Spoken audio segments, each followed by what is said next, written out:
Hello and good evening, everyone. I want to thank everybody for tuning in and watching my first live video. Please bear with me through this. It is my first. But I want to start off with introducing myself a little bit to people that don't know me. I am kind of just your plain Jane person. I'm pretty down to earth. I am a very emotional person. And that's kind of one of the downfalls of this ability, and we'll talk about that in a minute. I want to touch base a little bit with the beginning. When I first learned that I could communicate with spirit, I was in my teenager years, and they first come to me as little black shadows, and they would try to come through my mirror. I would see them on my floor. I would just see them periodically in random places, and I chalked it off that I was just seeing things. Well, it got so intense that at nighttime I would have to cover my mirror because they were coming, at this point they were coming out so much that I couldn't sleep. I was scared.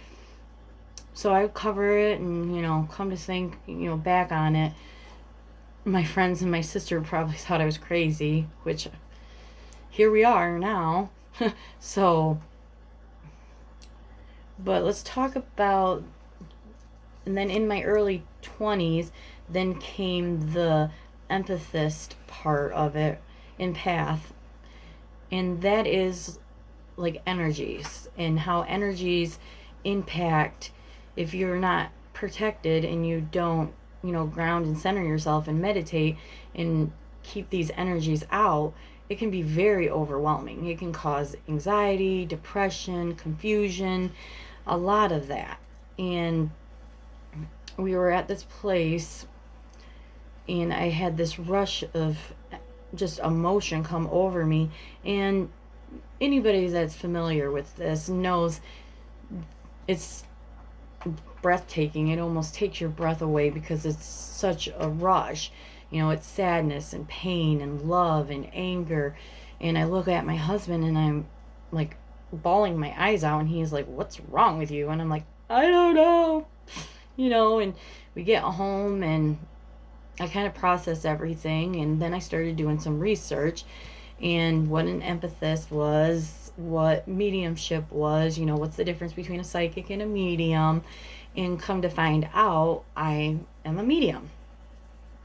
And there's different types of mediumships. There's physical mediumship, there's mental mediumship, there's medical mediumship, and I am the mental mediumship. That is where spirit connects to me through I see, hear, smell, and taste. Or actually, not taste. Let's say that sounds a little creepy. I don't taste spirit. I feel spirit. So, and then they'll show me scenes, pictures, glimpses. Some spirits will come in really, really strong, and I can see them just like you and I. And then some spirits come in as a silhouette, and then some don't even come in, and they're voices. The voice will pop up in my head, and they'll tell me, just different things. And then I have dream interpretations too, where I'll have spirit step into my dream and deliver a message too. So there's all different sorts of like abilities, and everybody has abilities. It's just whether you choose to use them or not. And that's kind of what I want to help people know, that we all have abilities. We all have that intuition, that gut feeling, and express it and make sure you are comfortable with it. And when you're in public and you're having all these anxieties and this fear, look into it. Ask yourself, what's going on? Why am I feeling this? Or especially children these days. A lot of children, you have the star children, you have indigo children, and there's a lot. This I think it's the second or third generation. It's the children anywhere from like 8 to like 13. They are very, very gifted right now, and they are I'm happy it's being done now, because in this time, in this era, it's more acceptable, and people and parents are more comfortable discussing it with their children. And that's what I want. I want to just put out the message that, you know what, it's okay. It's okay to feel this way. And you look up and you do research, you can get through this. And I did this all on my own. I am self-taught. I've never had anybody explain anything to me. It's all been, but I do have to give credit that Spirit in my guides and my mom, gotta throw mom in there, have really, really walked me through this journey, and I've had to sit down literally and write, symbols and signs, so that way me and my guides are on the same level. So when I say, a snap of a finger, that's Spirit telling me that they pass quickly, or that it was unexpected. Or you probably also always hear me say, your auras. Another thing that we're going to cover in my segments is auras. I will see auras around people too, and that's your empathist again. That is your energy field. That's everything that's around somebody, and people throw off energies. That's where you get that feeling when you first meet somebody and something's just not right. It's because you're picking up something about that person that just you two don't mix. So let's see, we covered my mediumship, my empathist, well, it's empath. I have to correct myself, an empath. And then there's the 4 clairs, which I'm not going to get into all that right now. But there's the 4 clairs. Pretty simple. You have taste, or smell, hear, see, know. And the know factor is more along the lines of like your psychics. Your psychics are the ones that they know stuff. I'm getting my stuff through Spirit and guides. They're the ones relaying. They're doing all the work, not me. They're the ones that come through and give everything. I also do angel cards, and I know I've been doing the free 1-card readings, and with that, it's a divinity tool that you use to help bring forth information. That's more. And how I use the cards, everybody's different. Everybody has their own techniques, and I'm not saying one person's right and one person's wrong, but we have our own ways. And with my cards, how my cards and I work is I focus on the card, and images will come to me, or your guide will come to me and say, hey, she needs to be careful with, her money spending, or hey, she's about to switch careers, or hey, he's about to fall into a big investment or something. It's just a matter of how Spirit wants to deliver, again, using the cards through that information. I do kind of want to give you a short story.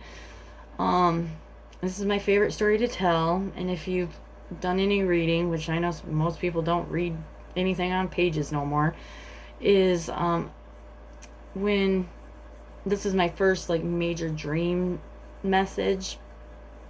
An old co-worker of mine, her husband passed, and he came to me in a dream and told me that I have tin cans all around the property, by the barn, some behind the barn, on the side. And I'm like, okay. And he says, will you deliver that? Because I want to make sure she, before he passed, he would hide this money, because we all know she liked to spend money. You know who you are. You got permission to tell her story from Yeah. Okay. And he wanted to make sure that her financial needs were still met after he even passed. And I go to work, and I'm like, ooh, I don't know if I want to say this. I don't know. I don't want to sound crazy. Because that's a big story to tell. And I get to work, and it was just bothering me, and he kept coming through, and he's like, just tell her, Heather, just tell her. And finally I get her alone, and I sit down, and I says, hey, so and so came through. I know it sounds kind of weird, but he said that around the barn he buried some cans of money. She just listened. She is very connected and spiritual herself, so she didn't pass judgment or anything. A couple months goes by, and she reaches out to me, and she says, oh my gosh, Heather, I found the money. And it was just amazing to see, like, oh my gosh, I can't make this up. And with that being said, and then there's other stories of, the love and the closure that just come with it. And that's like my ultimate goal with this is I want people to have peace. I want people to, enjoy and know that there is more to this, and that our loved ones are still watching over us and guiding us and protecting us through this journey we still have going. And it's okay. It's okay to, ask for help. It's okay to look up and say, I need a little guidance here, guys. Please step in. So with that, I just want to end that with that message is it's okay. Don't be afraid to communicate, because we all can communicate. And that's it.